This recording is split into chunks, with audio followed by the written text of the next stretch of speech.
We are in the galleries of the Royal Collection in Madrid, and here we see the Mercedes Benz that Hitler gave to Franco. I am Pedro Enrique Pujals, and this is my channel El Tesoro del Presidente. Join me on the visit. From now on, I will also post my videos in English. Hope you enjoy them as much as my Spanish-speaking subscribers. Today, in our society, the automobile has become an indispensable complement to create an image of power, to imprint character, to demonstrate wealth, and also to instill fear.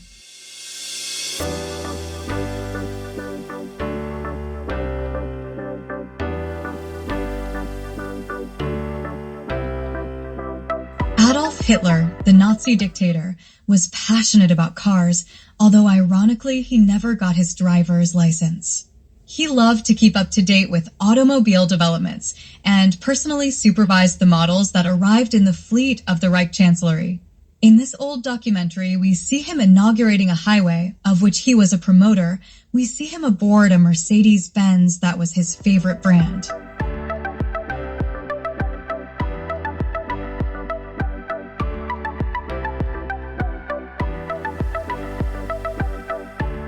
It is well known that he was the sponsor of the well-known Volkswagen brand, the people's car. Hitler wanted the German middle class to have an economical car and commissioned the job to his favorite designer Ferdinand Porsche, but the outbreak of World War II paralyzed production until after the end of the conflict. Hitler also used cars as an instrument of diplomacy and gave cars, among others, to the Italian dictator Benito Mussolini, and to his friend Franco, he gave a Mercedes 540 G4, one of the most exclusive vehicles of the time. In 1940, on the occasion of the Caudillo's 50th birthday, it was a vehicle that could have military use, could transport the high command of the German army to the front to direct war operations, and therefore needed to combine a presence according to the rank of its occupants and have sufficient off-road capabilities to reach practically anywhere, which is why it has an elegant convertible body of 5.7 meters in length, but also 3 axles with 6 wheels. Almost a 4-ton truck, a lot for its engine, which propelled it up to only 70 kilometers per hour.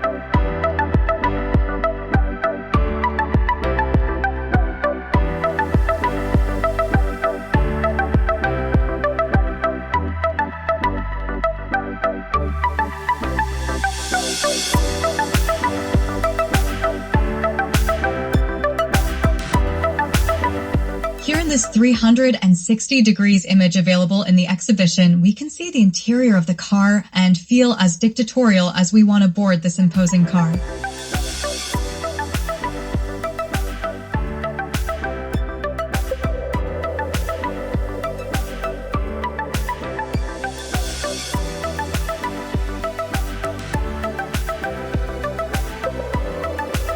In these images, we see the Führer aboard the Mercedes 540 invading Austria and Czechoslovakia, nations that he conquered at the negotiating table without firing a shot thanks to the weakness of the appeasers of the time. The car disembarked in Spain through Barcelona, arriving in Madrid by road. In a ceremony, the German ambassador gave his gift to Franco, who, unlike Hitler, was not a fan of cars and did not pay much attention to the impressive gift. He only used it occasionally in some hunts of which he was fond.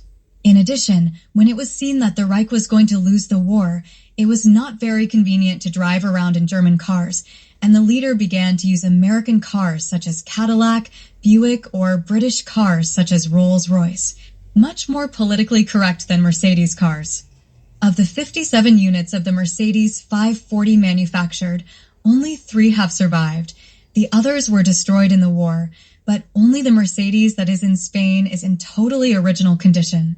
The Mercedes company wanted him for their Stuttgart museum. At the beginning of this century, they offered the enormous amount of 1,000 million pesetas for Franco's Mercedes. The dictator's heirs renounced their rights to the vehicle in favor of the Spanish state, which rejected the offer of the Mercedes Benz company. Legend has it that the directors of Mercedes, faced with the Spanish refusal, put a blank check on the table, which was also rejected. For this reason, the Mercedes Benz 540 continues to belong to the national heritage.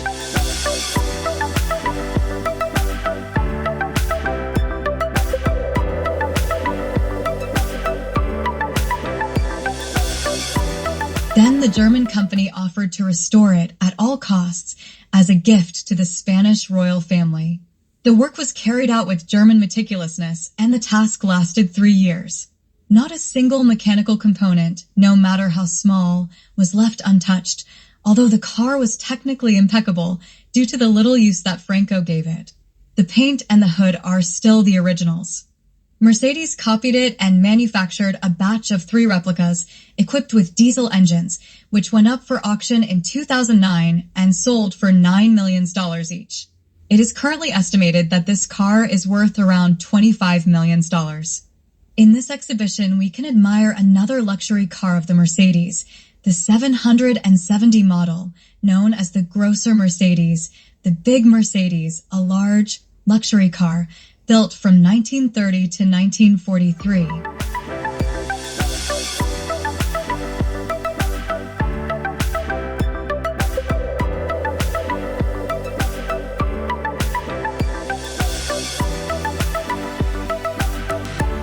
It was designed for heads of state and great tycoons. Among its owners were Adolf Hitler. Here we see these images in which we see him aboard a Mercedes Benz 770 convertible.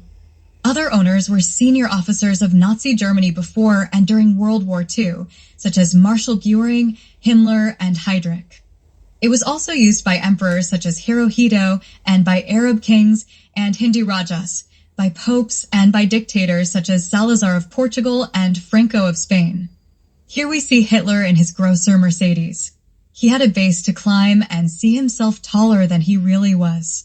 These cars were armored, but in the case of the convertible model, this was a real contradiction in terms of protection. The reason for this contradiction is that this car was actually conceived as another tool of the Nazi propaganda machine. In fact, all car models designed for great leaders and statesmen have a large propaganda component. Mercedes 770s had existed in Spain since the time of the Republic, but in 1945 the hardtop Pullman limousine model was purchased, a true automotive gem, the first car of the brand equipped with a compressor.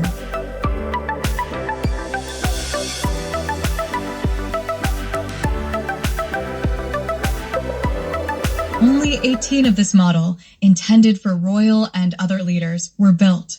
Of these, 9 were provided by the Mercedes factory itself, like this one we see in Madrid. It is a huge limousine 6 m long by 2 meters wide, with an 8 millimeters thick armored steel body, 40 millimeters bulletproof glass, and the wheels are also bulletproof. All this increased its weight to 4.5 tons. To move this weight, it had an engine with 8-cylinder inline aluminum pistons of up to 230 horsepower, which used 40 liters of gasoline per 100 kilometers from a 215-liter tank.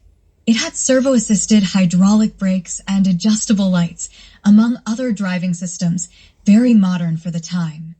None of these Mercedes were much used by Franco. The change of sign of the Second World War and the defeat of the Third Reich led the Spanish government not to use these impressive vehicles due to the political connotations they carried. They no longer wanted to remember the old friendships of the regime with the losers of the Second World War.